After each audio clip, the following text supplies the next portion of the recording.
morning, friends. Today, very special chat. We are going to visit with my friend Amy Jo. She is a practitioner of Chinese medicine, and she helped me out a lot recently with a nasty cough and cold that I had.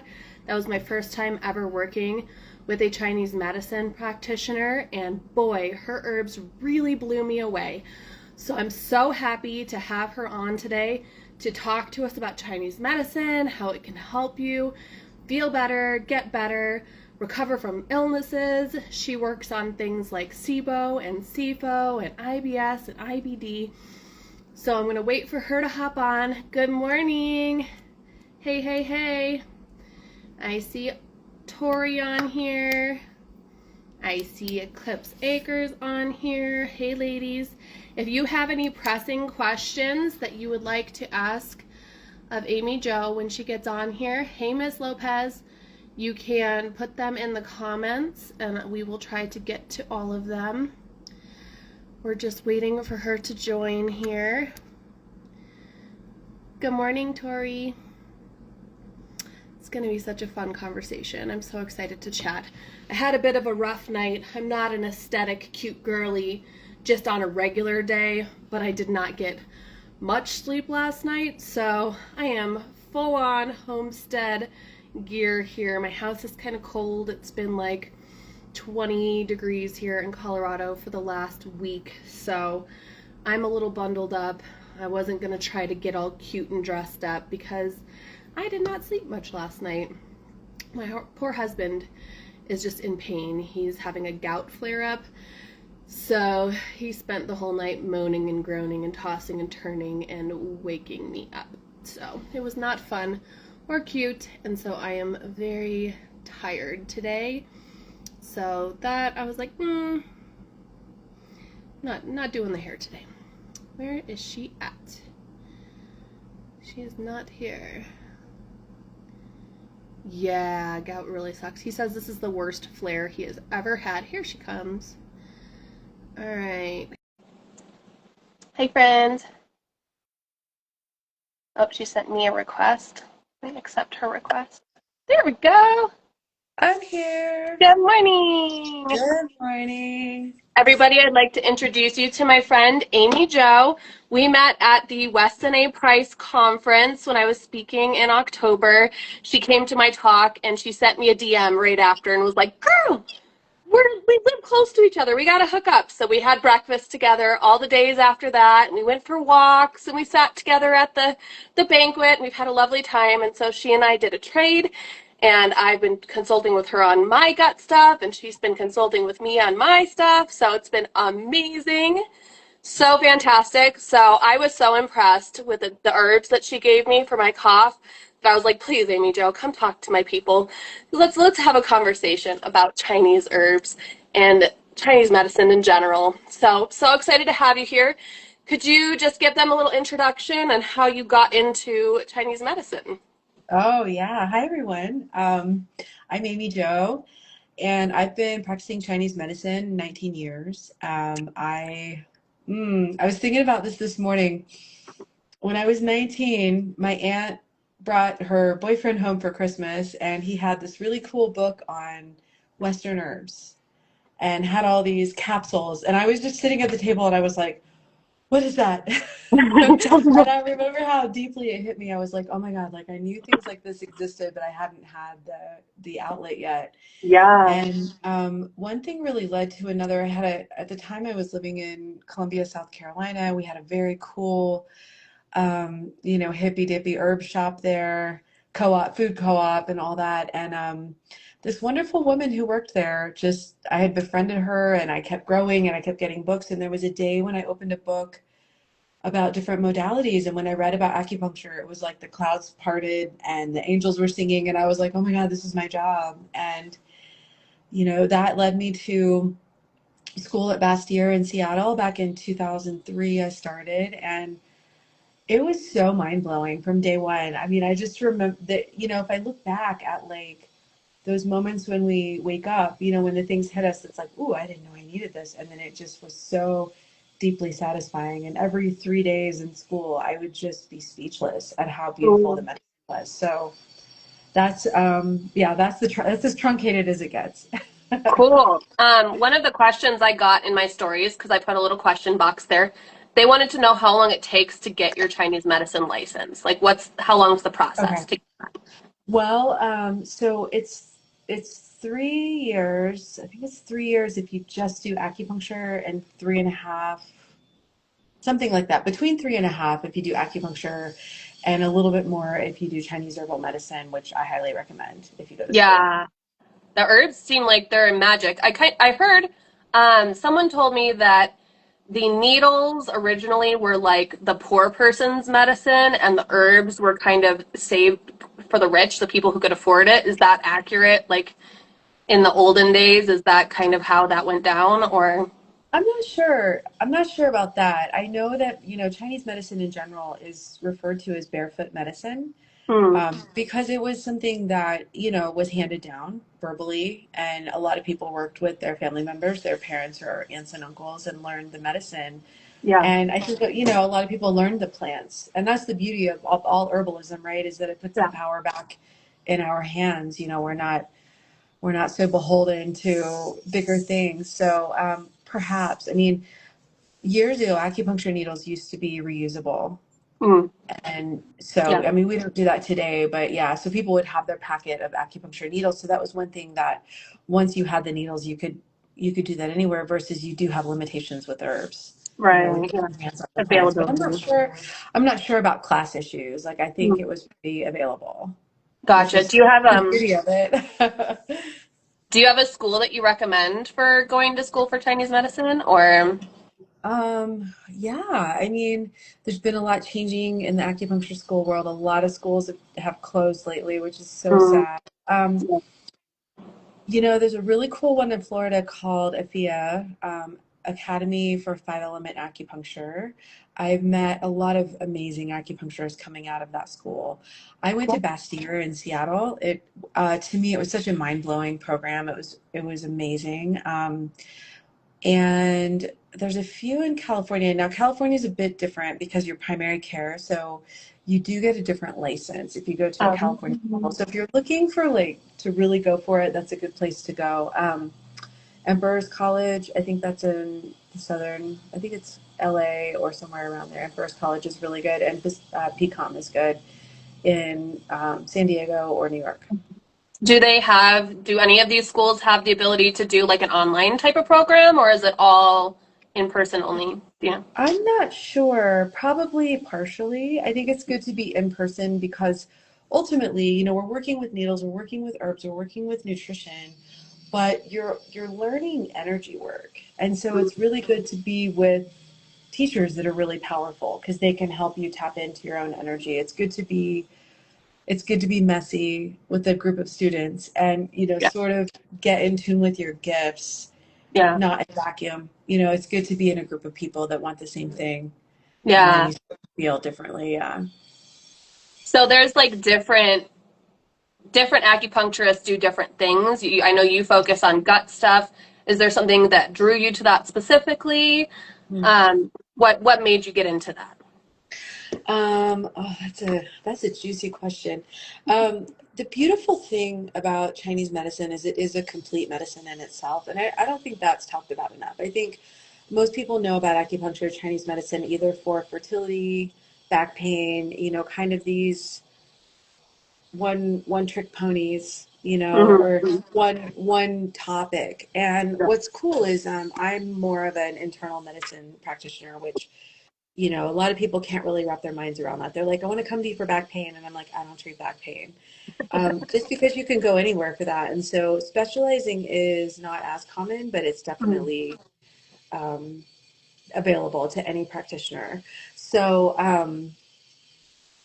let me say the question again so I can stay focused. Just what got you into the gut realm Yeah. Okay. Thank you. I was initially? like, gosh, there's so many roads we can go down. Yeah. So when I was in school, I got the norovirus, and there was a cruise ship in town docked in, I think, I don't know, we had 200 confirmed cases in the city, so who knows how many unconfirmed. Yeah. And it took me down, and it really launched me into a health crisis. And so um, all along, my teachers were talking about, there's these two main schools of thought in Chinese medicine. There's a longevity school, which is more like the martial arts and the kidney system. And, that's a lot of what we're doing with Weston Price work, is longevity, fertility, things like that. And then there's the Yeah. earth school, which is digestion, food. And I always loved the longevity school, but my teachers would say, look, the digestive school is important because if you ever lose your digestion, it's really hard to get it back. Hmm. Man, did I learn that lesson. I got so sick. I got hit with the norovirus. I think back then I was smoking tons of weed. I was drinking regularly. I was eating late at night, working in a restaurant, just burning the Yeah. candles at 18 ends. And I think that's what threw me into just a real reality with my gut health.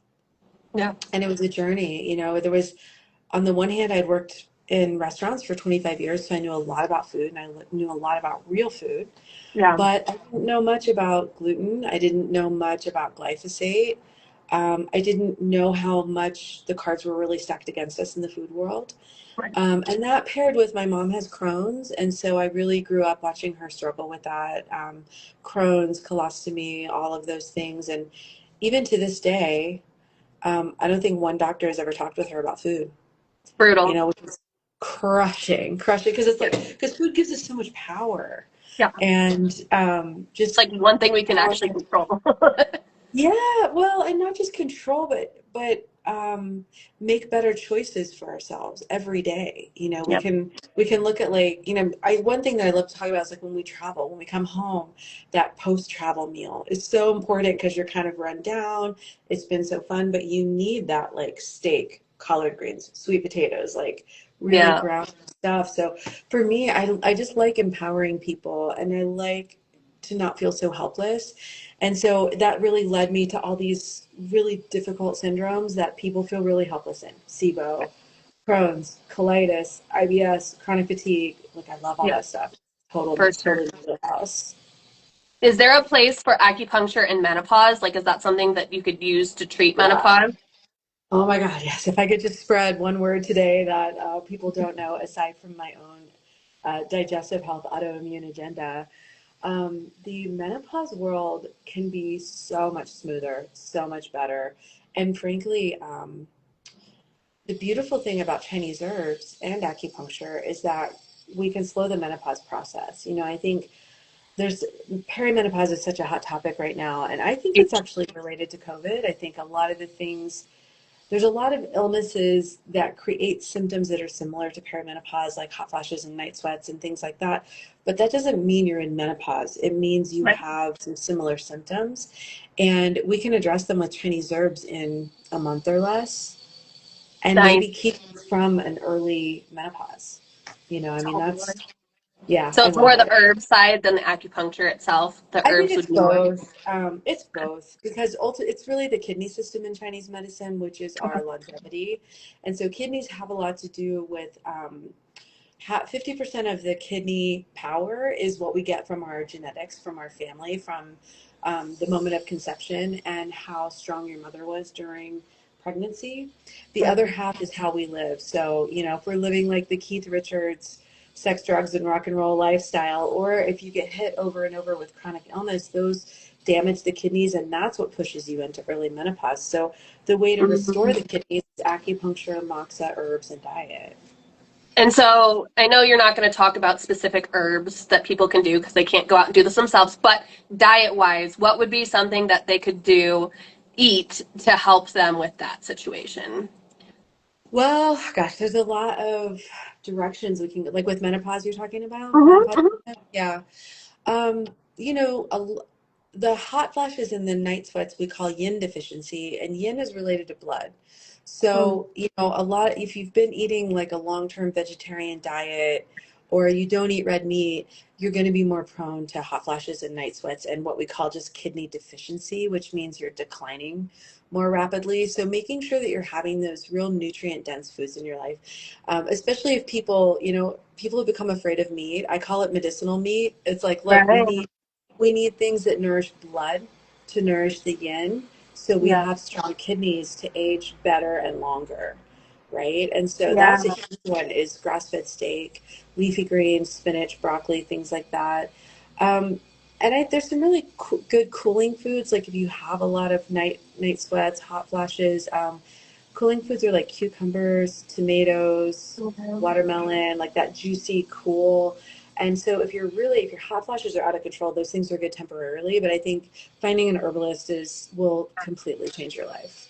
Okay. Very cool. Very cool. So if somebody was, say, to live in a different state, and you can't treat them in a different state because of licensing and stuff, Mhm. if they were to reach out to you, could you connect them to a way to find a good herbalist in their area? Yeah. What I like to do, I'm going to toot my own horn. I'm really good at what I do, and a lot of people Yeah. are not doing what I do. Yeah. Um, and I think part of it was just being so sick. Part of it was working in restaurants for so long. I realized how much I was taking for granted around understanding food. Yeah. And then when I came to school, it was like all these pieces came together. My teachers started talking about food as medicine, and I was like, yes, yes, Yeah. yes. So my preference is, I do offer a food as medicine program that's virtual, that can be anywhere, where I can help people get clear on their Chinese medicine diagnosis, you know, tweak your diet in ways that'll just work better for you and serve you better. And then I can help you find an herbalist close to you, so you can get in-person treatment, and then you can do the nutrition with me. If you find somebody that you love, totally Yeah. cool. But most people are not doing it to the degree that I do it. Yeah, I get that. I totally get that.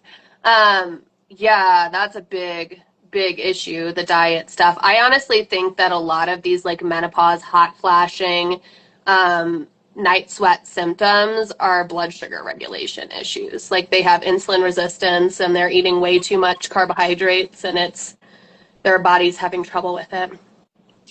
Yeah, I mean, so the kidneys like to be grounded.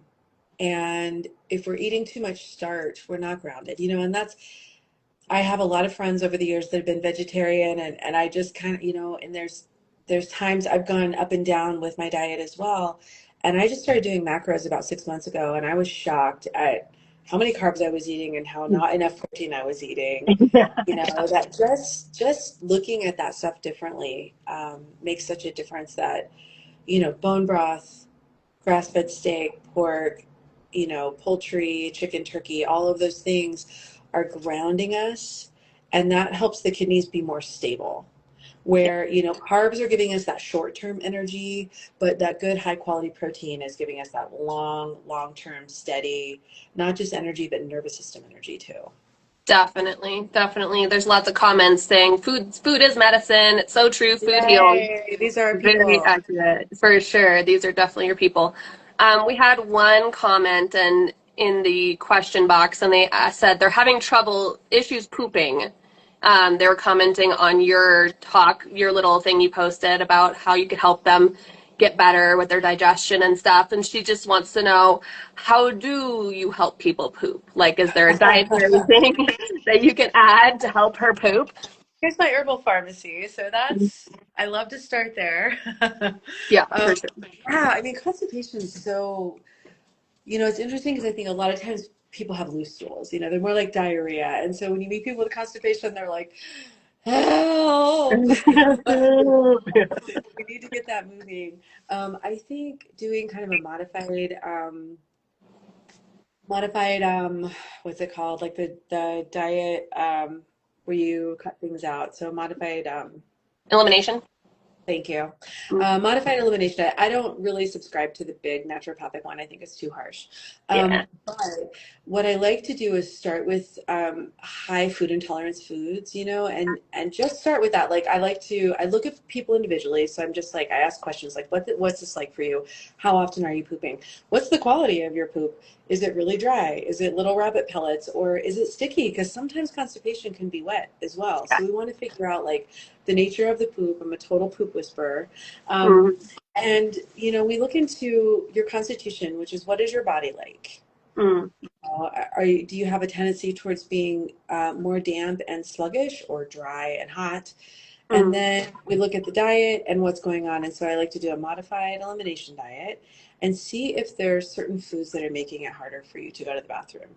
And then, I mean, things that are DIY, I think magnesium glycinate is really helpful. There's the natural calm, which is a citrate, and that can be a little dramatic, but there's magnesiums that are more loving. Gentle. Yeah. For some people, I think hemp seeds are really helpful. Leafy greens, I think food combining is a big one. So Mm. I like to look at each case individually, but the main thing is, looking at things like dairy, sugar, processed foods, which I would imagine a lot of your followers are already not eating. At But least they're working towards it. Yeah. yeah, yeah. I just think it's not, there's processed foods, but then there's also the things that we're up against right now. We're up against so many chemicals in the agriculture business. And then we've got all these weird thickeners. Like everyone wants everything so thick, but they don't want to use eggs and milk or Right. eggs and Yeah. cream. So it's like we have to look at what all is in our food because that's Xanthan making it. gums and things like that. Yeah. Yeah. So we want to find out if it's actually a motility issue with your body or if it's things that you're eating that aren't working for you that are slowing the motility. Gotcha. Or even just like being in fight or flight and nervous system issues is a big one I find for people with poop issues. Like they're constantly stressed. Like they don't eat in a calm state and they're just standing in the kitchen, shoving down whatever they can eat. And their body is just not able to process that food because they're constantly feel like they're running away from a bear. Yeah, and that's a big part of our diagnosis in Chinese medicine. Like when people come in, I'm taking a snapshot right when you walk in the door of like, how do you hold your body? What is your body shape? Can I see your veins? Are you really, gaunt or, how's your weight? Mm, How's your skin? I remember, when I see people with really bad acne, like eating a mm. pizza, I'm like, no gluten. No.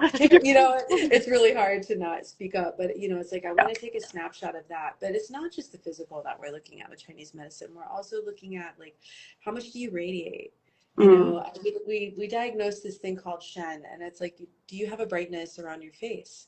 And this is something that we can't buy. It doesn't come in a bottle, right. right? Yeah. It's generated by living, and so when things are not moving, when we're not pooping, when, we're stressed out all the time, when the nervous system is on high alert, which, often is related to childhood trauma, things like Oh that. yeah. When we're still in that fight or flight, it's hard to radiate because we're just managing so much. And so that's all part of the treatment protocol, and that's Yeah. why the Chinese medicine is so cool because we take in the nature of the person, Yeah. and the biology. And that's why it works better.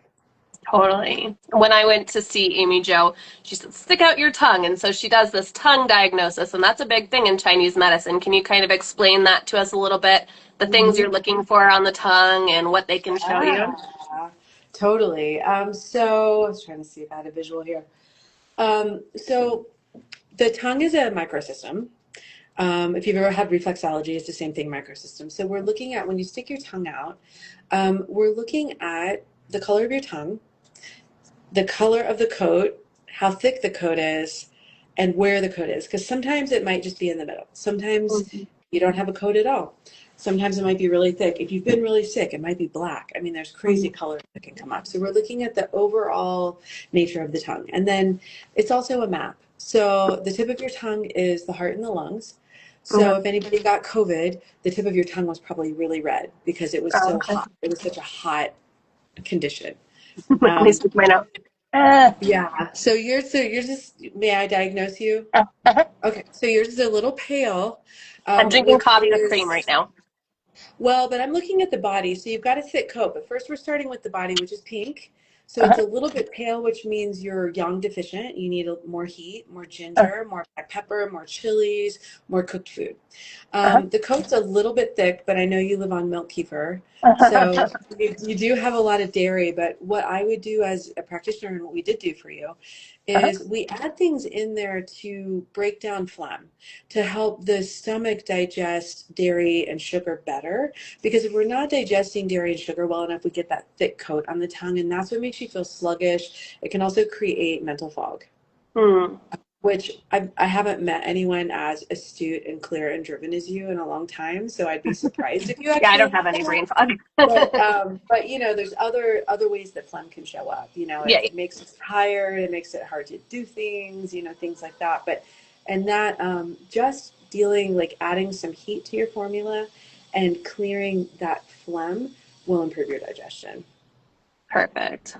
Yeah. One of the comments in here, she said, my husband was a vegetarian during important development years, and his kidneys have been awful since his teens. Is there a way to improve your kidney function after living that way? Yeah, 1,000%.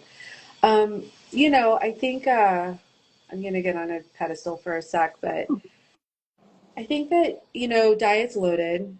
We'll start with that. I think a lot of us, you know, I was vegetarian for a while. I think a lot of people are drawn to it because there's a form of perfectionism in it. There's a form of goodness in it that we're drawn Mm, to because we want to be good enough. We want to do the right thing. We want to be virtue healthy. signaling. Yeah, totally. And I get where that's coming from.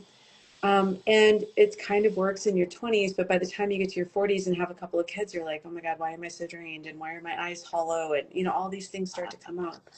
So, yeah, having a vegetarian diet, especially during developmental years, that's when we're actually building up our lifelong energy, right? So we have a lot of Mhm. resources in our young life, but we're building it too.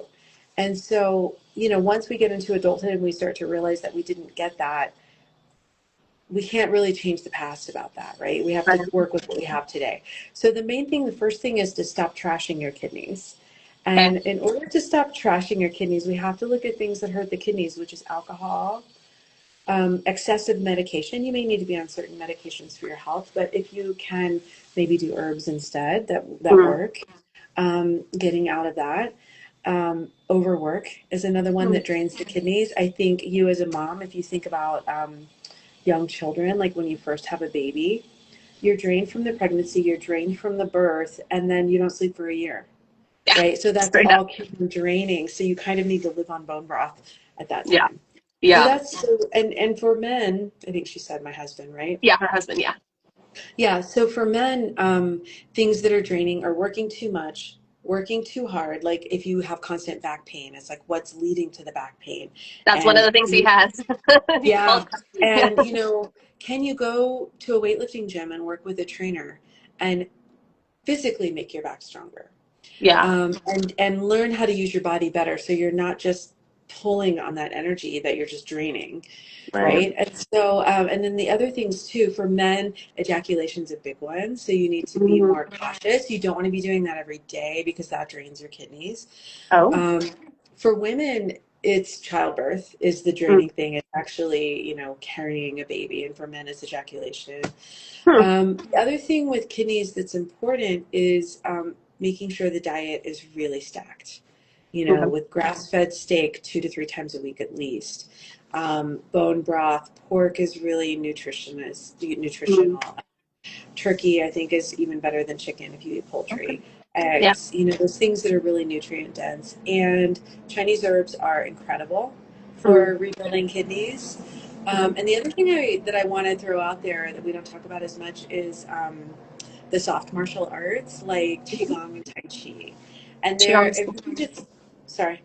I said Qigong is cool. I'm just learning about Yeah, Qigong. it's really cool. Yeah. And you may be able to find a teacher where you live. I think it's important to work with a teacher because they have actually built up their chi to be so strong that they model it for you and you will feel Mhm. their chi while you're in the room. And it's like it resets the energy of your kidneys to even learn how to have chi. You know, if we don't Cool. even know how to have it, it's like, what does that even mean? Yeah. And then if you don't have anyone local, there's lots on YouTube. You can type Okay. in restorative qigong, kidney qigong, things like that.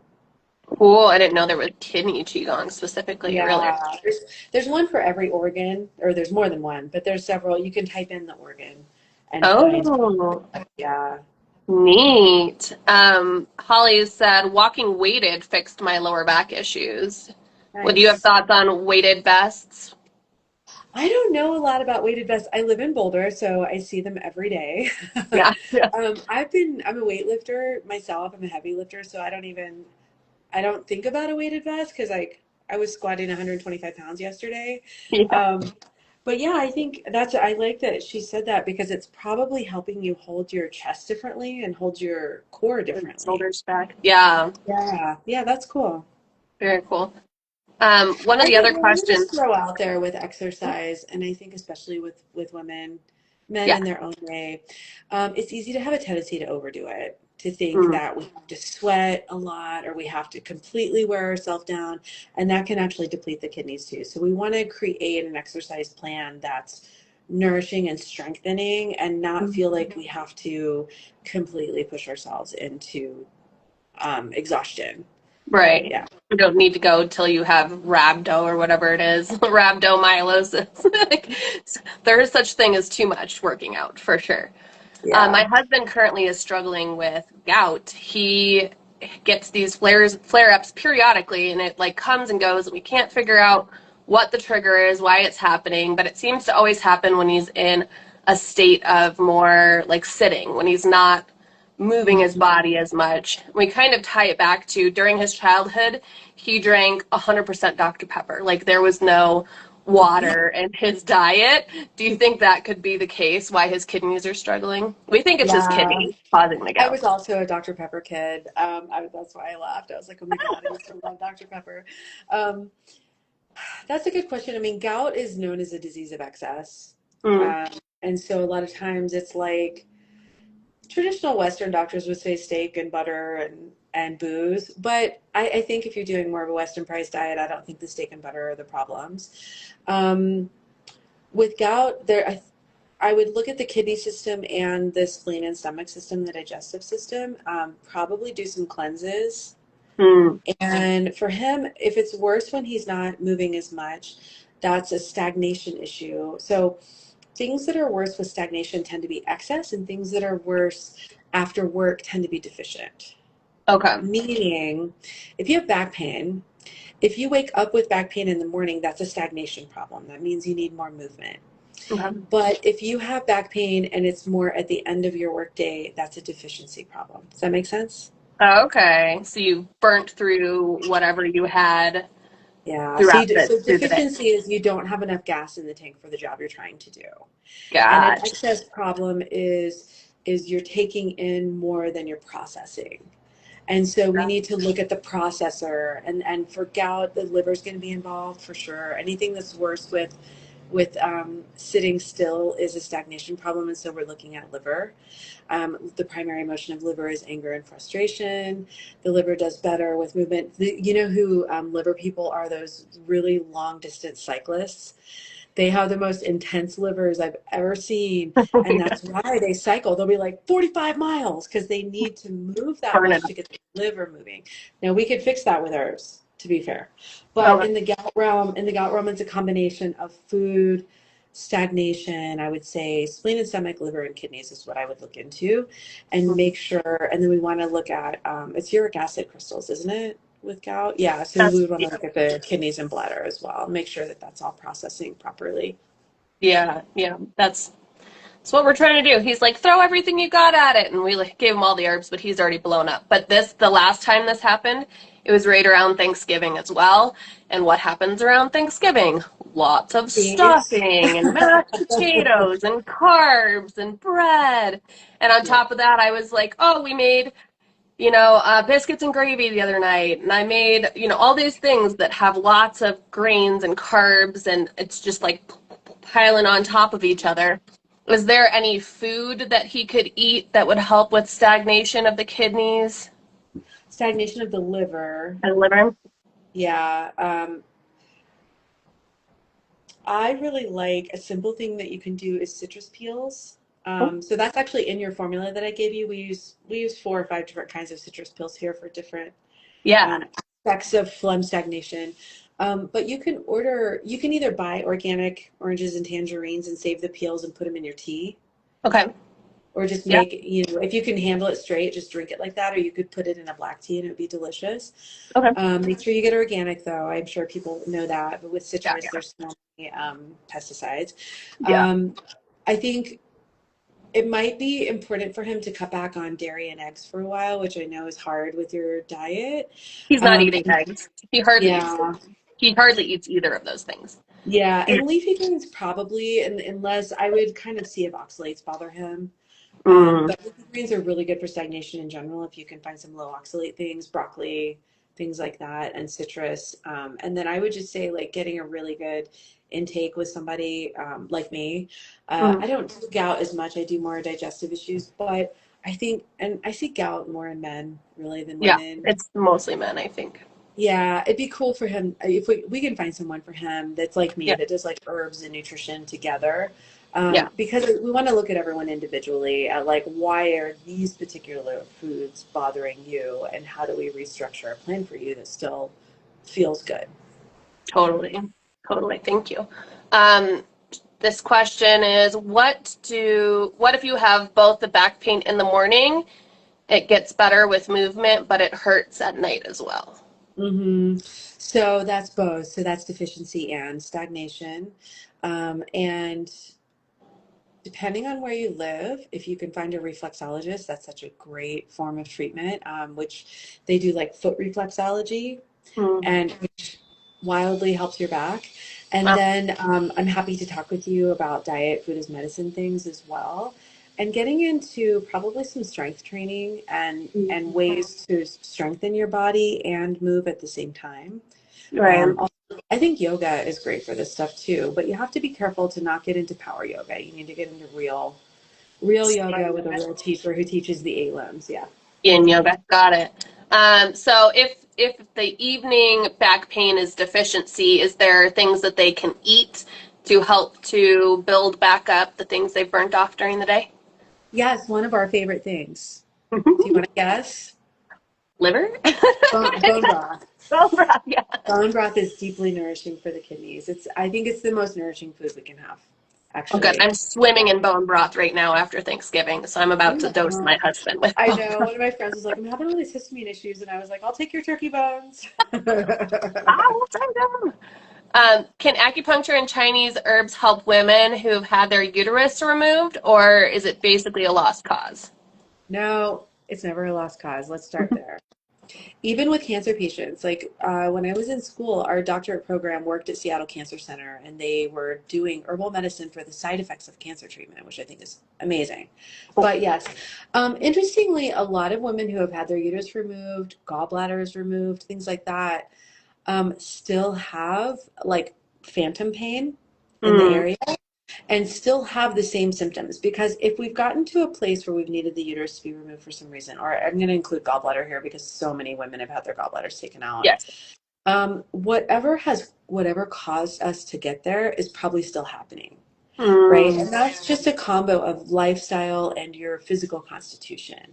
And so we'll still see like um, other issues that would be related to the uterus or the menstrual cycle. And like with gallbladder issues, we still see things that are related to the gallbladder, even if it's gone.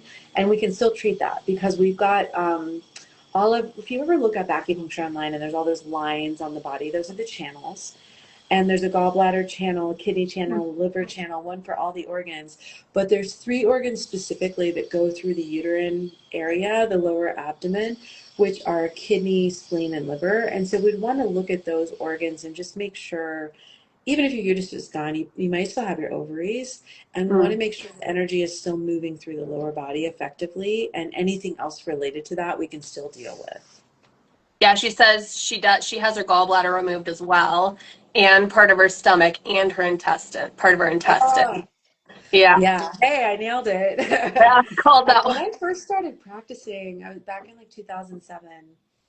I had no idea. Like, I think every fourth woman that came in was like, "Oh, I had my gallbladder removed when I had my baby," and I was like, "What? Like, what is going Why? on?"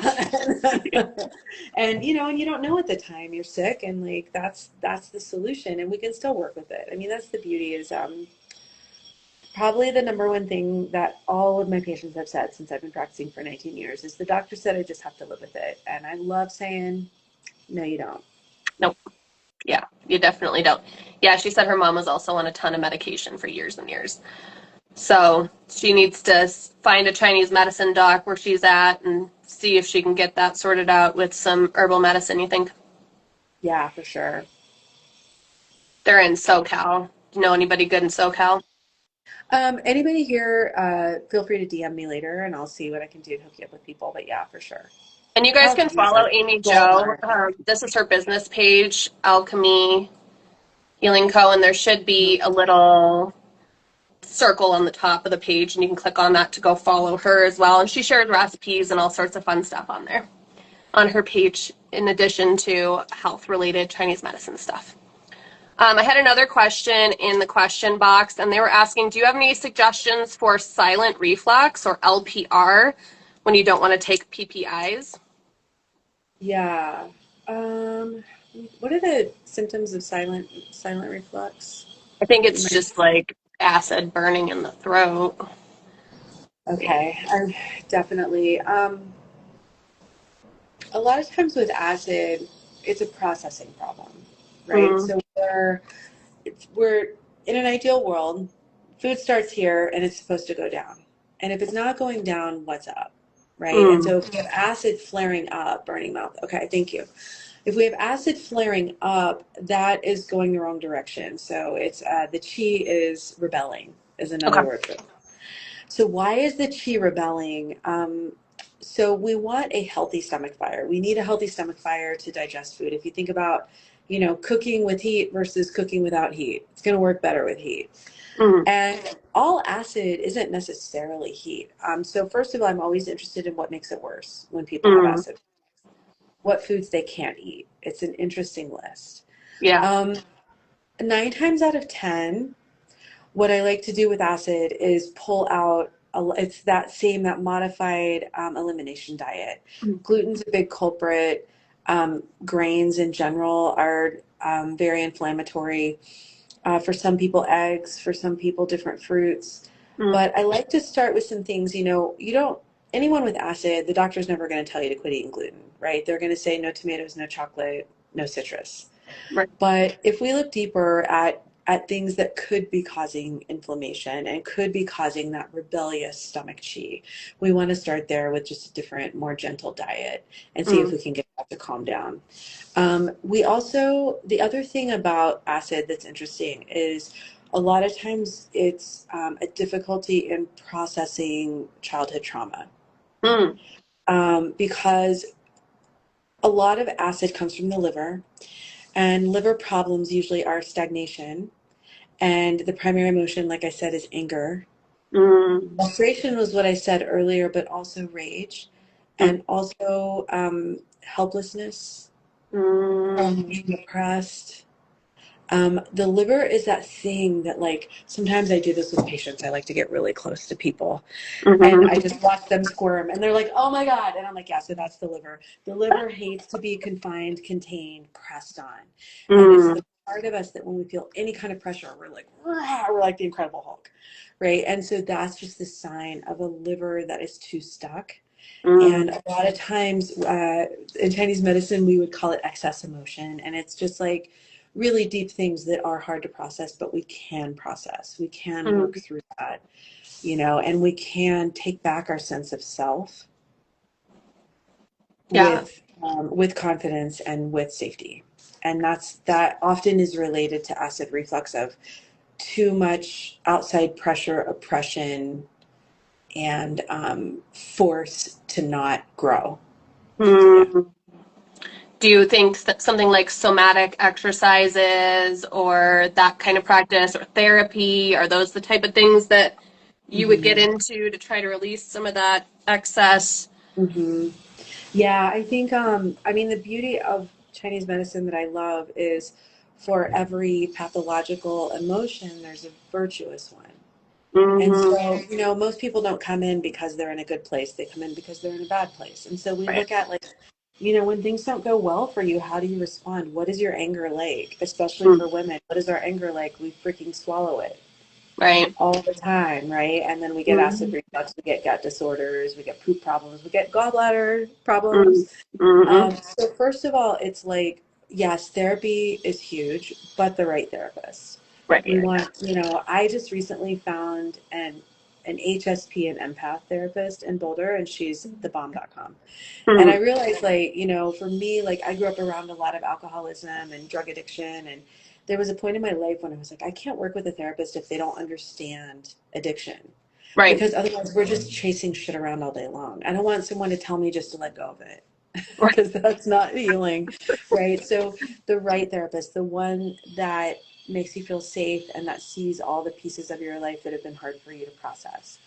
In terms of physical movement, I think for liver issues, especially like if you're prone to anger and frustration, I think dynamic movement, I think ecstatic dance, and Okay. liver people are like, oh God, no, anything but that.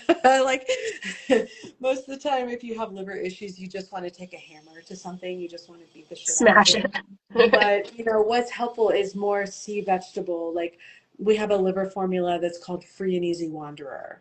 Okay. We want, because liver problems tend to be tight, and we Mm. want to loosen the liver, and we want to loosen that up. And so ecstatic dance, qigong, tai chi, yoga, breath work is huge too, because breath work can really process emotions and physical at the same time.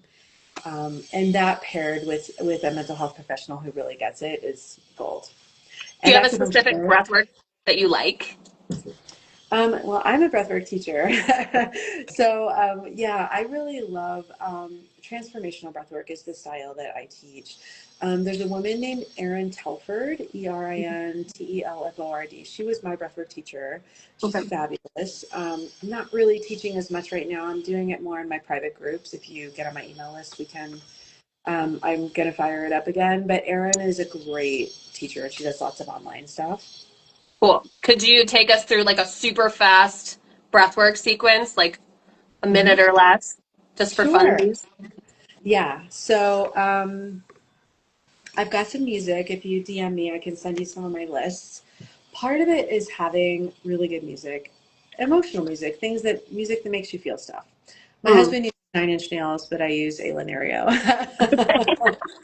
So I'm going to back the camera out. Okay, so the breath work that I teach and that Erin teaches as well, it's a three-part breath work. So there's two, it's all through the mouth, not the nose. Okay.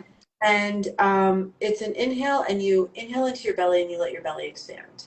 And then Okay. you inhale into your lungs and you let your lungs expand, and then you exhale. So we'll go inhale belly, lungs, exhale. And what's great is in the beginning to go to get that breath out. Okay. That is starting to move the energy. So let's The do a few. forceful. So we're inhale belly, inhale chest, exhale. Okay. Fast.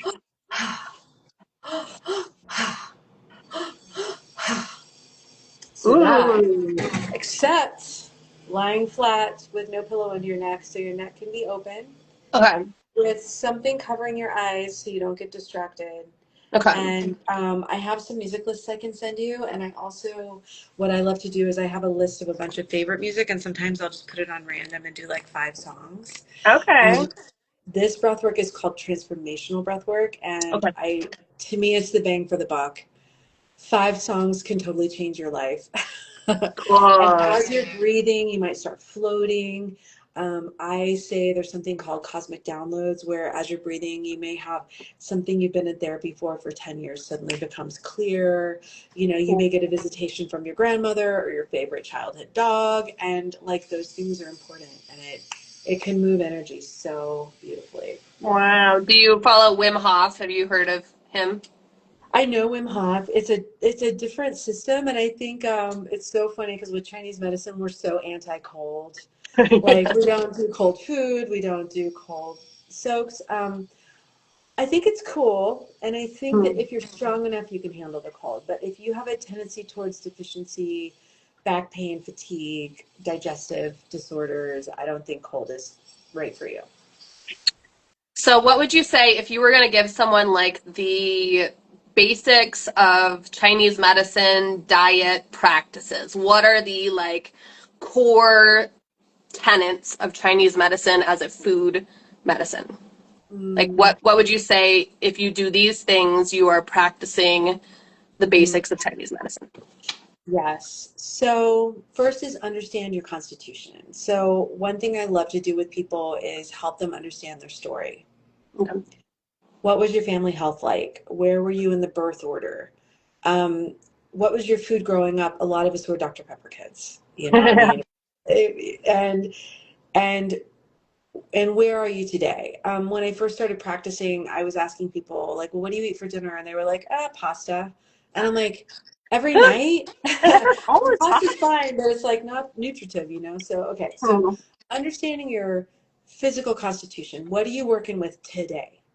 You Okay. know, and understanding where that came from, understanding the past, your family, your genetics, the illnesses in your family, the things you got, the things you avoided, the things you've recovered from. That's number one. Okay. Number two is eat real food. Okay. Cook as much for yourself as you can. And if you can't cook for yourself, find places that make real food without a bunch of crapola in it. Right. And eat seasonally. Mhm. So be more loving with yourself, that if it's cold outside, it's not a good time for a juice cleanse. Right. Right. But that's when people do juice cleanses, right? It's right now. After the holidays, we're going to start, that'll come across Instagram, you Yeah. know, and then you're like, why do I feel so terrible? And it's like, because we can't handle cold food in cold weather. So if we look at every single meal at how can I most nourish my deep self, that Hmm. makes so many changes, and it's so deeply restorative for us, like not just on a physical level. Yeah. Um, I would say meditation and taking time for introspection every single day. Okay. And within that introspection, loving yourself Yeah. and supporting yourself, supporting the inside part of yourself that has felt broken or felt neglected or underserved by our families. Like, how can we just love that little kid back to health? Right. Yeah. How can we just give ourselves space to build real strength by fully embodying our body? Yeah. For sure. Yeah. For sure. Healthy movement is important. And I say Mhm. healthy movement because it's not power yoga. Yeah. You know, it's not all these excessive things. It's walking every day, it's walking your dog, it's getting out in the fresh air, and it's also, for me, lifting weights has been completely transformative. Yeah. I also am a yoga teacher. I used to teach yoga, but just really working in a beautiful system with supportive, healthy teachers Yeah. That helps is a lot. huge. Yeah. For And sure. the other thing I would say is nurturing your community, you know, Mm. making sure that your friends are good for you, Yeah. that you do things together that are wholesome, that restore good nature for everyone involved. Like, that's the importance of that is so rich. Community is huge. I know. That's why I loved you. I was like, who is this girl? I always like to make new friends. I'm like, oh, you're my neighbor. Let's go. So happy. So happy we met for sure. Any other final thoughts on Chinese medicine just as a whole? Like, what do you think that this brings to like the world? What do you think they should Yeah. take away from this? Well, I'm going to start by saying I'm completely biased. Coolest things ever created in the history of time, to be Yeah. honest. I went to school for horticulture. I love the power of plants. I love, you know, I used to, when I worked in restaurants, I was doing like wine sommelier training. And I think just, I don't care about booze anymore personally, but the beauty of growing something to be amazing is Hmm. so cool. Yeah. And that's a big part of what we do. Like when I went to China in 2006 and we went to the herb market in Sichuan in Chengdu, and some of the older teachers there were walking around showing us the quality of the plants, what's more quality, right? Yeah. And anyone who's had a garden knows, like I grew up never having a refrigerated tomato.